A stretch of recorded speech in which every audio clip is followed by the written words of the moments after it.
My name is Wendy Kolakowski, and I've been at Grace for about 2 years. I've always known God in my life. In other words, there's never been a time when I haven't known that Jesus Christ is my personal Lord and Savior. However, a few years back, before I started seminary, I participated in a leadership development process that was transforming for me. We studied 3 questions: who is God? Who am I? And what does God want to do through me? It was during this process that my husband Chuck came to me one day and said, "You know you need to go to seminary, don't you?" The thought had not even crossed my mind at that point, and I surprised myself when I immediately answered yes.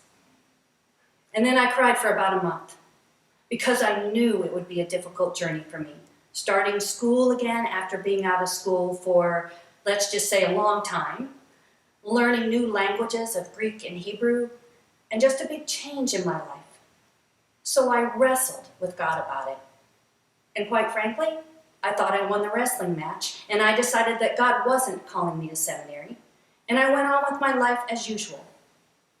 Shortly after that, a member of my congregation stopped me in the church hallway and asked if I was going to start seminary in the fall. You see, I hadn't told anybody that I was even thinking about seminary. I asked her why she asked me that, and she said she felt like God, right at that moment, was asking her to say something to me. I was still trying to fight my call, but God wasn't letting go. Then my husband came to me once again and suggested that I start seminary by just taking 1 class. So I prayed about it, and that's exactly what I did. The rest is history.